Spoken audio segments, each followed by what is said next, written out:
जय माता दी। स्वागत है आप सभी का आपके अपने चैनल हमारे संस्कार में। आज हम आपके लिए लेकर आए हैं दुर्गा सप्तशती अध्याय 9 और 10। प्रिय भक्तों, आप सभी का श्री दुर्गा सप्तशती पाठ के 5वें दिन के अध्याय में एक बार फिर से हार्दिक स्वागत है। माता रानी आपकी और आपके सभी अपनों की सभी इच्छाएं पूरी करे। आज हम आपको सुनाने जा रहे हैं श्री दुर्गा सप्तशती पाठ के 5वें दिन के अध्याय, जिसमें अध्याय 9 और 10 सुनाए जाएंगे। साथ ही श्री दुर्गा कवच पाठ, अर्गला, कीलक, स्तोत्र पाठ का हिंदी अनुवाद भी सुनाएंगे। ओम नमः चंडिकाय नमः। प्रिय श्रोताओं, अब सुनिए श्री दुर्गा कवच पाठ हिंदी में। इस श्री चंडी कवच के ब्रह्मा ऋषि अनुष्टुप छंद, चामुंडा देवता, अंगन्यास में कही गई माताएं, बीज दिग्बंधक देवता तत्व हैं। श्री जगदम्बा की प्रीति के लिए सप्तशती के पाठ अंगभूत जप में इसका विनियोग किया जाता है। चंडिका देवी को नमस्कार है। मार्कंडेय जी ने कहा, पितामह जो इस संसार में परम गोपनीय तथा मनुष्यों की सब प्रकार से रक्षा करने वाला है और जो अब तक आपने किसी और के सामने प्रकट नहीं किया, यानी कि नहीं कहा, ऐसा कोई उपाय मुझे बतलाइए। तब ब्रह्मा जी बोले, हे ब्राह्मण, ऐसा उपाय तो एक देवी का कवच ही है जो गोपनीय से भी परम गोपनीय है, पवित्र तथा संपूर्ण प्राणियों का उद्धार करने वाला है। हे महामुनि, उसे सुनो। देवी की 9 मूर्तियां हैं जिन्हें नवदुर्गा के नाम से जाना जाता है। उनके पृथक पृथक नाम बतलाए जाते हैं। प्रथम नाम शैलपुत्री है, दूसरी मूर्ति का नाम ब्रह्मचारिणी है, तीसरा स्वरूप चंद्रघंटा के नाम से विख्यात है, चौथी मूर्ति को कुष्मांडा कहा जाता है, 5वीं दुर्गा का नाम स्कंद माता है, देवी के 6ठे रूप को कात्यायनी के रूप में जानते हैं, 7वां कालरात्रि और 8वां स्वरूप महागौरी के नाम से प्रसिद्ध है और 9वीं दुर्गा का नाम सिद्धिदात्री है। यह सब नाम सर्वज्ञ महात्मा वेद भगवान के द्वारा ही प्रतिपादित हैं। जो मनुष्य अग्नि में जल रहा हो, रणभूमि में शत्रुओं के मध्य गिर गया हो, विषम स्थिति में फंस गया हो तथा इस प्रकार भय से आतुर होकर जो भगवती दुर्गा की शरण में प्राप्त हुए हों, उनका कभी कोई अमंगल नहीं होता। युद्ध के समय संकट में पड़ने पर भी उनके ऊपर कोई विपत्ति नहीं आती। उन्हें शोक, दुख और भय की प्राप्ति नहीं होती। जिन्होंने भक्ति पूर्वक देवी को याद किया है, उनका निश्चय ही अभ्युदय यानी के उद्धार होता है। हे देवेश्वरी, जो तुम्हारा चिंतन करते हैं उनकी तुम निसंदेह रक्षा करती हो। चामुंडा देवी प्रेत पर सवार होती है, वाराही भैंसे पर सवार होती है, इंद्री का वाहन ऐरावत हाथी है, वैष्णवी देवी गरुड़ पर ही आसन जमाती हैं, महेश्वरी वृषभ पर आरूढ़ होती हैं, कोमारी का वाहन मयूर है, भगवान विष्णु की प्रियतमा लक्ष्मी देवी कमल के आसन पर विराजमान है और हाथों में कमल धारण किए हुए हैं। वृषभ पर आरूढ़ ईश्वरी देवी ने श्वेत रूप धारण कर रखा है। ब्राह्मी देवी हंस पर बैठी हुई हैं और सब प्रकार के आभूषणों से विभूषित हैं। इस प्रकार यह सभी माताएं सब प्रकार की योग शक्तियों से संपन्न हैं। इनके सिवाय और भी बहुत सी देवियां हैं जो अनेक प्रकार के आभूषणों की शोभा से युक्त हैं और नाना प्रकार के रत्नों से सुशोभित हैं। यह संपूर्ण देवियां क्रोध से भरी हुई और भक्तों की रक्षा के लिए रथ पर बैठी हुई दिखती हैं। यह शंख, चक्र, गदा, शक्ति, हल और मूसल, खटक और तोमर, परशु तथा पाश, कुंद और त्रिशूल, उत्तम सारंग, धनुष आदि अस्त्र शस्त्र अपने हाथों में धारण करती हैं। दैत्यों के शरीर का नाश करना, भक्तों को अभय दान देना और देवताओं का कल्याण करना, यही उनके शस्त्र धारण करने का मात्र उद्देश्य है।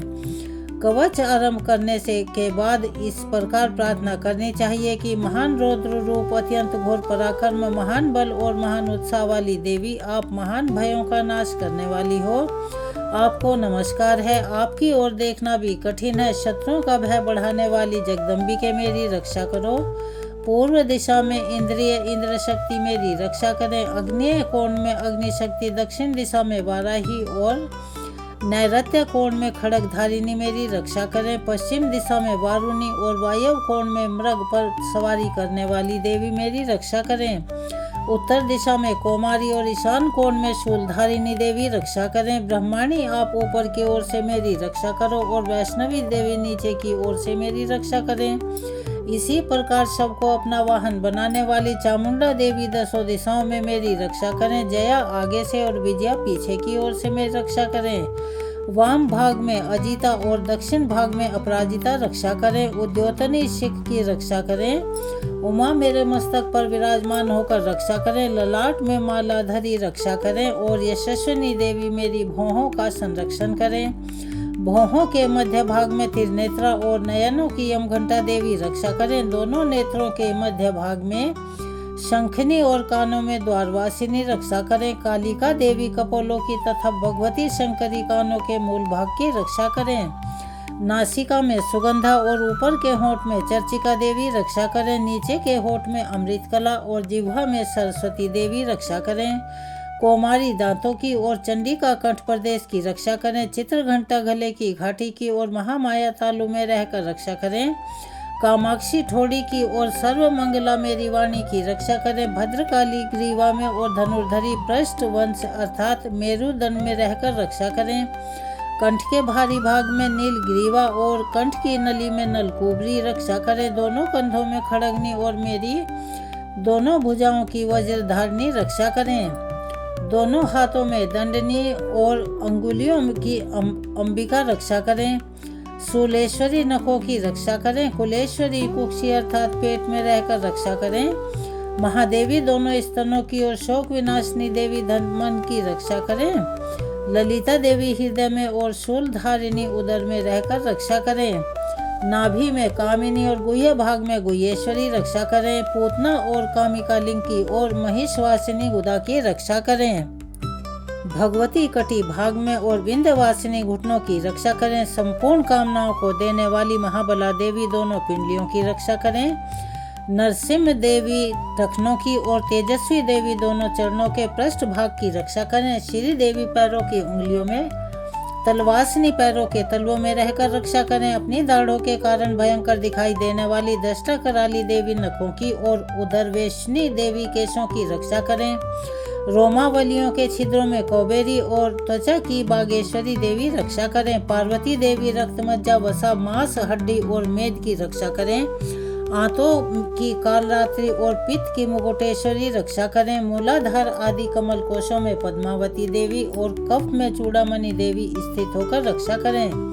नख के तेज की ज्वालामुखी रक्षा करें, जिसका किसी भी अस्त्र से भेदन नहीं हो सकता।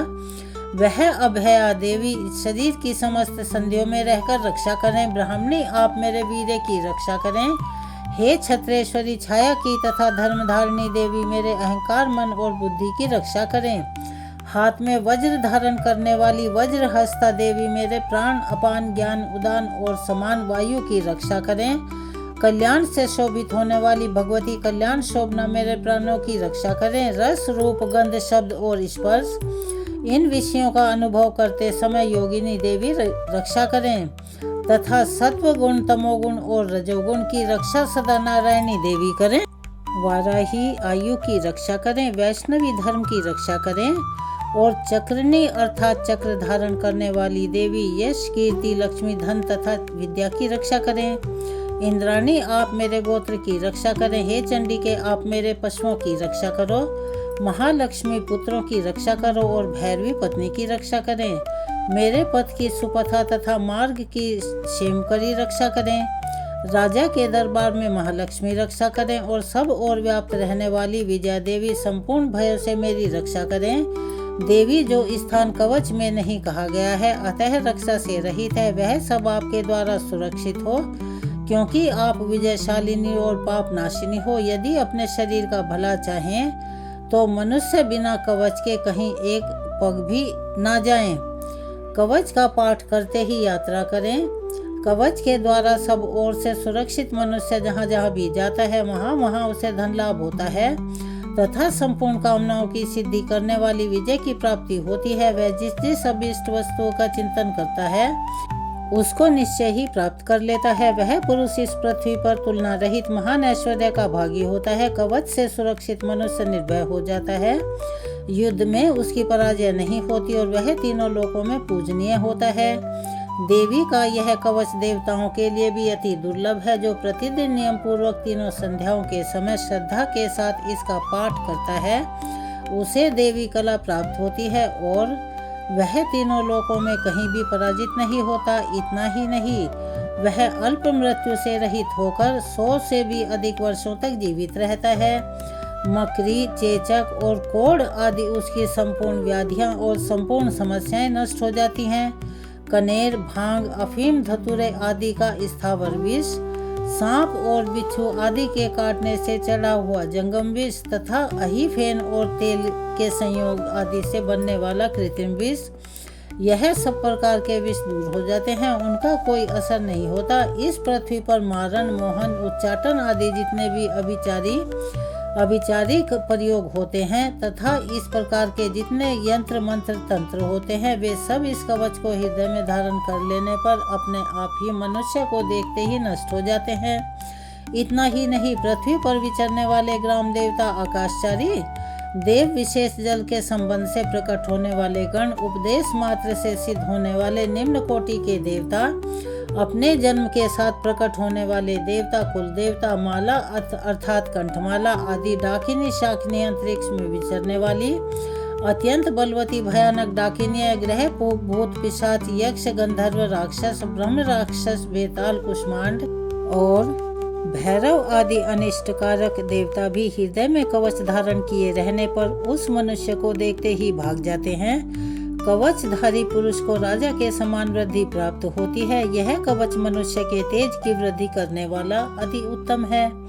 कवच का पाठ करने वाला पुरुष अपनी कीर्ति से विभूषित भूतल पर अपने सुयश के साथ साथ वृद्धि को प्राप्त होता है। जो पहले कवच का पाठ करके उसके बाद सप्तशती चंडिका का पाठ करता है उसकी जब तक वन, पर्वत और काननों सहित यह पृथ्वी टिकी हुई है तब तक यहाँ पुत्र, पौत्र आदि संतान परंपरा बनी रहती है, यानी उसका वंश चलता रहता है।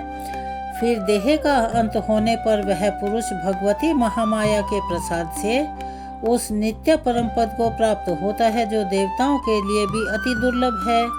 यह सुंदर दिव्य रूप धारण करता और कल्याणमयी शिव के साथ आनंद का भागी होता है। श्री दुर्गा कवच पाठ यहाँ पर समाप्त हुआ। चलिए एक बार प्रेम से बोलिए जयकारा शेरा वालिदा बोल साचे दरबार की जय। अब हम आपको सुनाने जा रहे हैं अर्गला स्तोत्र का पाठ।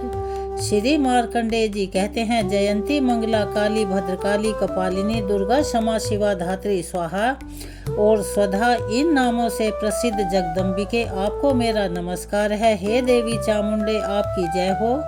संपूर्ण प्राणियों की पीड़ा को हरने वाली देवी आपकी जय हो। सब में व्याप्त रहने वाली देवी आपकी जय हो।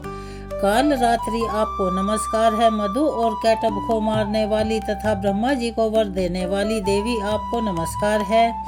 आप मुझे रूप दो, जय दो, यश दो और काम क्रोध आदि शत्रुओं का नाश करो। महिषासुर का नाश करने वाली तथा भक्तों को सुख देने वाली देवी आपको नमस्कार है। आप रूप दो, जय दो, यश दो और काम क्रोध आदि शत्रुओं का नाश करो। रक्त बीज का वध और चंड मुंड का विनाश करने वाली देवी आप रूप दो, जय दो, यश दो और काम क्रोध आदि शत्रुओं का नाश करो। शुंभ और निशुंभ तथा धूम्रलोचन का मर्दन करने वाली देवी आप रूप दो, जय दो, यश दो और काम क्रोध आदि शत्रुओं का नाश करो। सबके द्वारा वंदित युगल चरणों वाली तथा संपूर्ण सौभाग्य प्रदान करने वाली देवी आप रूप दो, जय दो, यश दो और काम क्रोध आदि शत्रुओं का नाश करो। हे देवी आपके रूप और चरित्र अचिंत्य हैं। आप समस्त शत्रुओं का नाश करने वाली हो। रूप दो, जय दो, यश दो और काम क्रोध आदि शत्रुओं का नाश करो।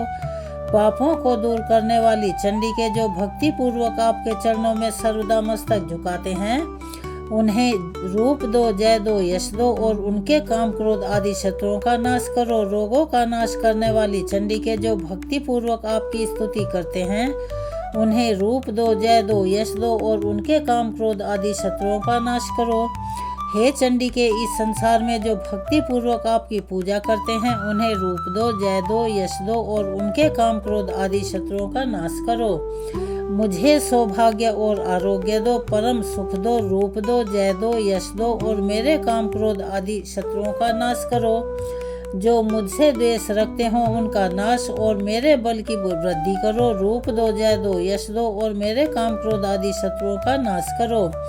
देवी मेरा कल्याण करो, मुझे उत्तम संपत्ति प्रदान करो। मुझे रूप दो, जय दो, यश दो और मेरे काम क्रोध आदि शत्रुओं का नाश करो। हे अंबिके, देवता और असुर दोनों ही अपने माथे के मुकुट की मणियों को आपके चरणों पर घिसते रहते हैं। आप मुझे रूप दो, जय दो, यश दो और काम क्रोध आदि शत्रुओं का नाश करो। आप अपने भक्तजन को विद्वान, यशस्वी और लक्ष्मीवान बनाओ तथा रूप दो, जय दो, यश दो और उसके काम क्रोध आदि शत्रुओं का नाश करो। प्रचंड दैत्यों के दर्प का दलन करने वाली चंडिके, मुझ शरणागत को रूप दो, जय दो, यश दो और मेरे काम क्रोध आदि शत्रुओं का नाश करो। चतुर्मुख ब्रह्मा जी के द्वारा प्रशंसित चार भुजा धारणी परमेश्वरी, आप रूप दो, जय दो, यश दो और काम क्रोध आदि शत्रुओं का नाश करो। हे देवी अंबिके, भगवान विष्णु नित्य निरंतर भक्ति पूर्वक आपकी स्तुति करते रहते हैं। आप रूप दो, यश दो और काम क्रोध आदि शत्रुओं का नाश करो। हिमालय कन्या पार्वती के पति महादेव जी के द्वारा प्रशंसित होने वाली परमेश्वरी, आप रूप दो, जय दो, यश दो और काम क्रोध आदि शत्रुओं का नाश करो। शुचिपति इंद्र के द्वारा सद्भाव से पूजित होने वाली परमेश्वरी, आप रूप दो, जय दो, यश दो और काम क्रोध आदि शत्रुओं का नाश करो। प्रचंड भुजदंडों वाले दैत्यों का घमंड चूर करने वाली देवी, आप रूप दो, जय दो, यश दो और काम क्रोध आदि शत्रुओं का नाश करो। हे देवी अंबिके, आप अपने भक्त जनों को सदा असीम आनंद प्रदान करती रहती हो। मुझे रूप दो, जय दो, यश दो और मेरे काम क्रोध आदि शत्रुओं का नाश करो। मन की इच्छा के अनुसार चलने वाली मनोहर पत्नी प्रदान करो। दुर्गम संसार सागर से तारने वाली तथा उत्तम कुल में उत्पन्न हुई हो। जो मनुष्य इस स्तोत्र का पाठ करके सप्तशती रूपी महास्तोत्र का पाठ करता है, वह सप्तशती की जप संख्या से मिलने वाले श्रेष्ठ फल को भोगता है। साथ ही वह प्रचुर संपत्ति भी प्राप्त कर लेता है। अर्गला स्तोत्र का पाठ यहाँ संपूर्ण होता है। चलिए अब हम आपको सुनाने जा रहे हैं कीलक स्तोत्र पाठ का हिंदी अनुवाद। मार्कंडेय जी कहते हैं, विशुद्ध ज्ञान ही जिनके शरीर है, तीनों वेद ही जिनके दिव्य नेत्र हैं, जो कल्याण प्राप्ति के हेतु हैं और अपने मस्तक पर अर्धचंद्र का मुकुट धारण करते हैं, उन भगवान शिव को नमस्कार है। मंत्रों का जो अभी कीलक है, अर्थात मंत्रों की सिद्धि में विघ्न उपस्थित करने वाले शाप रूपी कीलक का जो निवारण करता है, उस सप्तशती स्तोत्र को संपूर्ण रूप से जानना चाहिए और जानकर उसकी उपासना करनी चाहिए। यद्यपि सप्तशती के अतिरिक्त अन्य मंत्रों के जप में भी जो निरंतर लगा रहता है, वह भी कल्याण का भागी होता है। उसके भी उच्चाटन आदि कर्म सिद्ध होते हैं और उसे भी समस्त दुर्लभ वस्तुओं की प्राप्ति हो जाती है। फिर भी जो अन्य मंत्रों का जप न करके केवल इस सप्तशती नामक स्तोत्र से ही देवी की स्तुति करते हैं, उन्हें स्तुति मात्र से ही सच्चिदानंद स्वरूपिणी देवी सिद्ध हो जाती है। उन्हें अपने कार्य की सिद्धि के लिए मंत्र, औषधि और अन्य किसी साधन के उपयोग की आवश्यकता नहीं रहती। बिना जप के ही उनके उच्चाटन आदि समस्त अभिचारिक कर्म सिद्ध हो जाते हैं। इतना ही नहीं, उनकी संपूर्ण अभीष्ट वस्तुएं भी सिद्ध होती हैं। लोगों के मन में यह शंका थी कि जब केवल सप्तशती की उपासना से अथवा सप्तशती को छोड़कर अन्य मंत्रों की उपासना से भी समान रूप से सब कार्य सिद्ध होते हैं, तब इनमें से श्रेष्ठ कौन सा उपाय है? लोगों की इसी शंका को सामने रखकर भगवान शंकर ने अपने पास आए हुए सभी जिज्ञासुओं को समझाया कि वह सप्तशती नामक संपूर्ण स्तोत्र ही सर्वश्रेष्ठ एवं कल्याणमयी है। तदंतर भगवती चंडिका के सप्तशती नामक स्तोत्र को महादेव जी ने गुप्त कर दिया। सप्तशती के पाठ से जो पुण्य प्राप्त होता है, उसकी कभी भी समाप्ति नहीं होती, यानी वो अक्षय होता है। किंतु अन्य मंत्रों के उपजन्य पुण्य की समाप्ति हो जाती है। अतः भगवान शिव ने अन्य मंत्रों की अपेक्षा जो सप्तशती की ही श्रेष्ठता का निर्णय किया।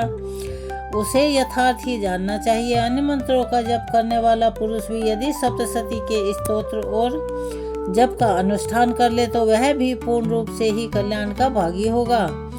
इसमें तनिक भी संदेह नहीं है। जो साधक कृष्ण पक्ष की चतुर्दशी अथवा अष्टमी को एकाग्रचित होकर भगवती की सेवा में अपना सर्वस्व समर्पित कर देता है और फिर उसे प्रसाद के रूप में ग्रहण करता है, उसी पर भगवती प्रसन्न होती हैं, अन्यथा उनकी प्रसन्नता नहीं प्राप्त होती। इस प्रकार सिद्धि के प्रतिबंधक रूप कील के द्वारा महादेव जी ने इस स्तोत्र की किलित कर रखा है। जो पूर्वोक्त रीति से निष्कीलन करके इस सप्तशती स्तोत्र का प्रतिदिन स्पष्ट उच्चारण पूर्वक पाठ करता है वह मनुष्य सिद्ध हो जाता है। वही देवी देवता का पार्षद होता है और वही गंधर्व भी होता है। सर्वत्र विचरते रहने पर भी इस संसार में उसे कहीं भी किसी चीज का डर नहीं होता।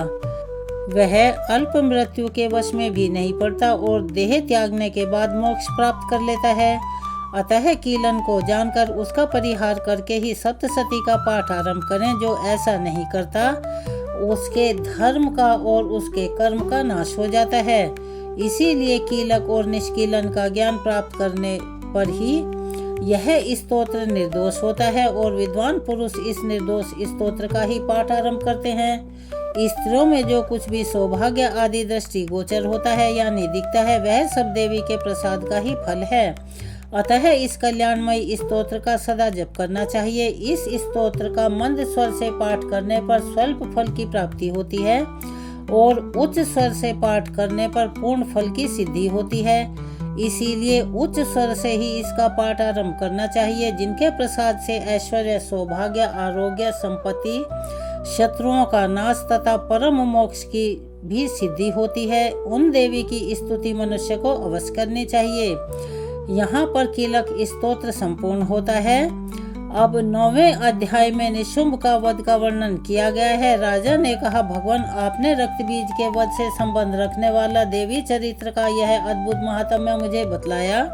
अब रक्त बीज के मारे जाने पर अत्यंत क्रोध में भरे हुए शुंभ और निशुंभ ने जो कर्म किया उसे भी मैं सुनना चाहता हूँ। मार्कंडेय ऋषि कहते हैं, राजन, युद्ध में रक्त बीज तथा अन्य दैत्यों के मारे जाने पर शुंभ और निशुंभ के क्रोध का कोई आर पार नहीं रहा।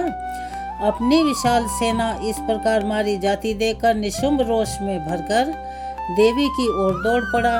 उसके साथ असुरों की जो मुख्य सेना थी उसके पीछे पीछे, आगे पीछे तथा पार्श्व भाग में बड़े बड़े असुर थे जो क्रोध से होंठ चबाते देवी को मार डालने के लिए आए।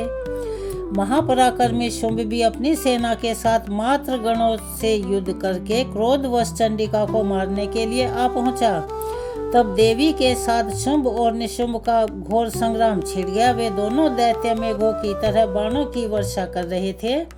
उन दोनों के चलाए हुए बाणों को चंडिका ने अपने बाणों के समूह से तुरंत ही काट डाला और शस्त्र समूहों की वर्षा करके उन दोनों दैत्यपतियों के अंगों में भी चोट पहुंचाई।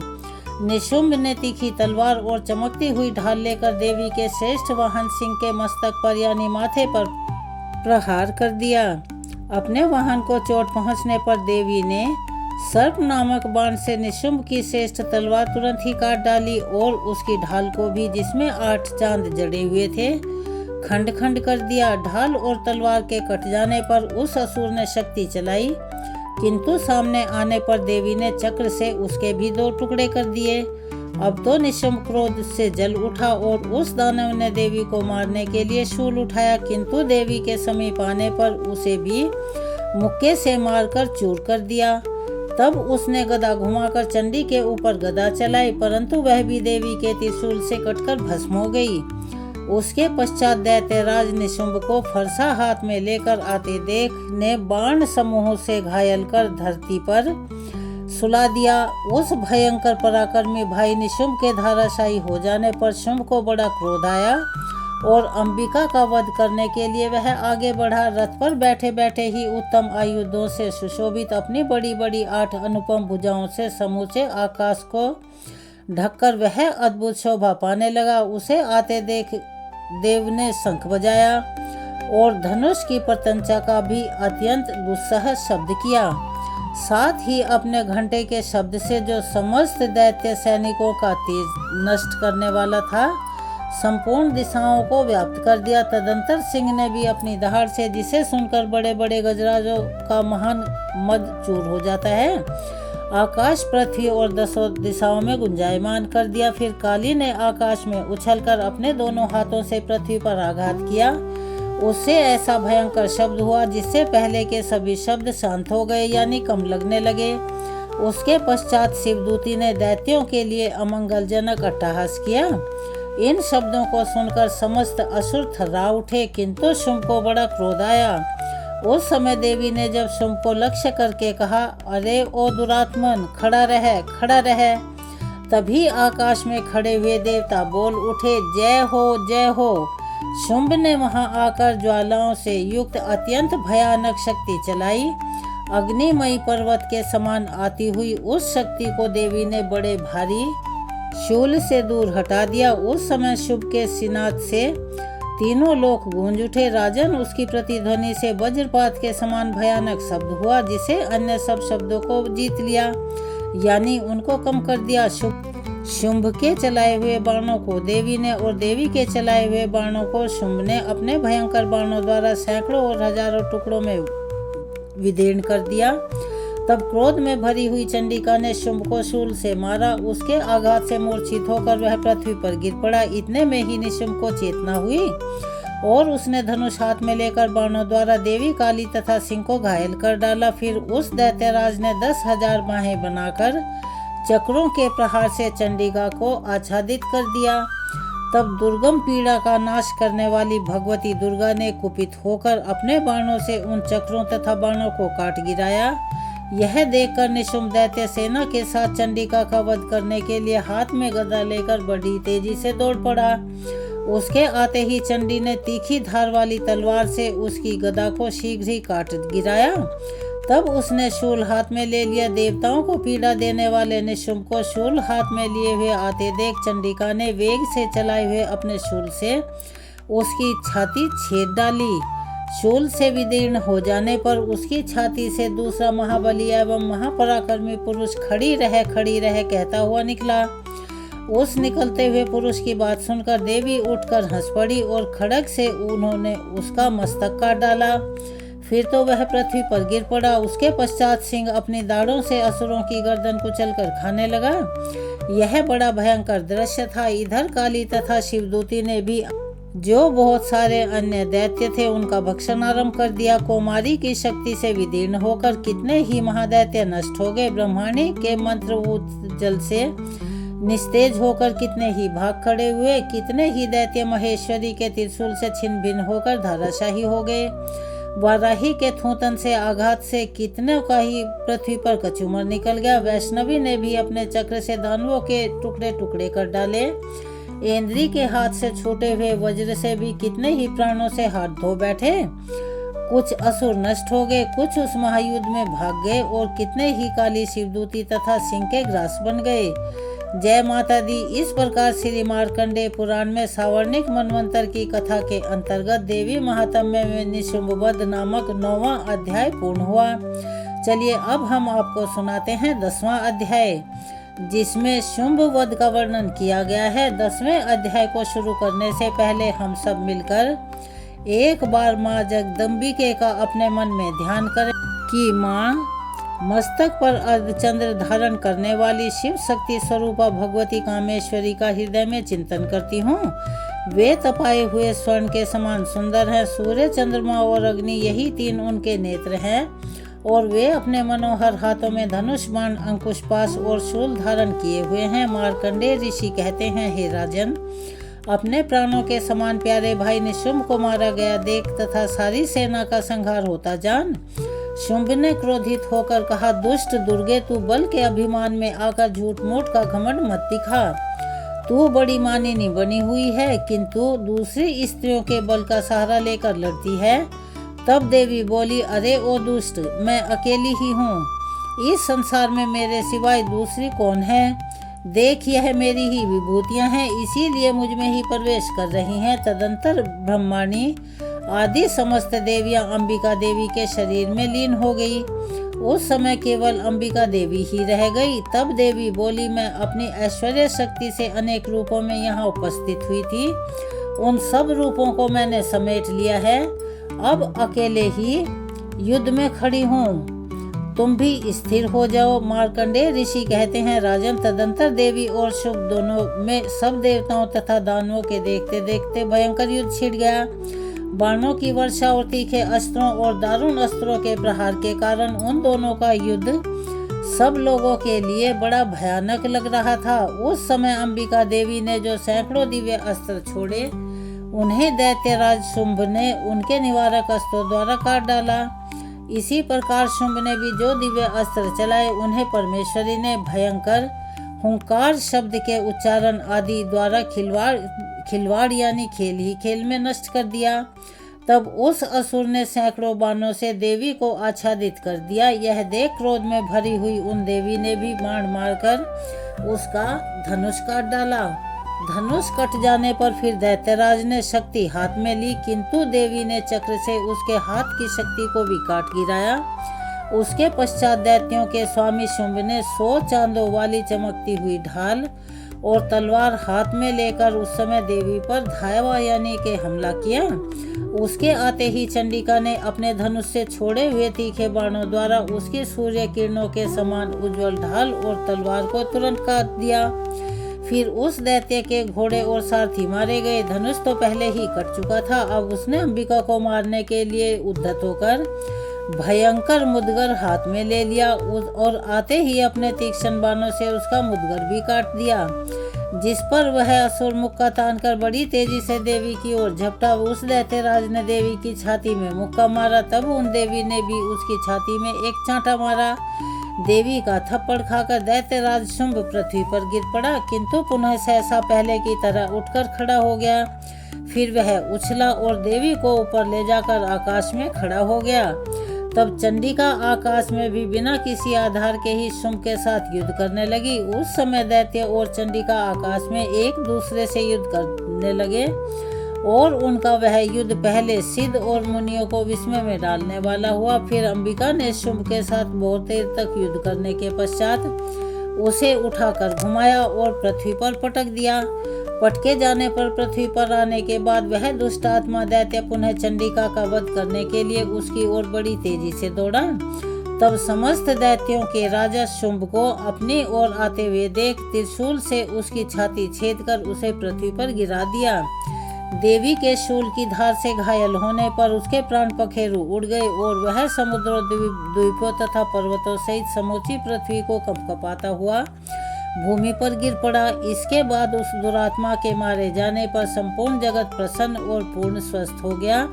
आकाश स्वच्छ दिखाई देने लगा। पहले तो उत्पात सूचक मेघ और उल्कापात होते ही थे, वे सब शांत हो गए तथा उस दैत्य के मारे जाने पर नदियां भी ठीक से मार्ग में बहने लगी। उस समय शुंभ की मृत्यु के बाद संपूर्ण देवताओं का हृदय हर्ष से भर उठा और गंधर्व गण मधुर गीत गाने लगे।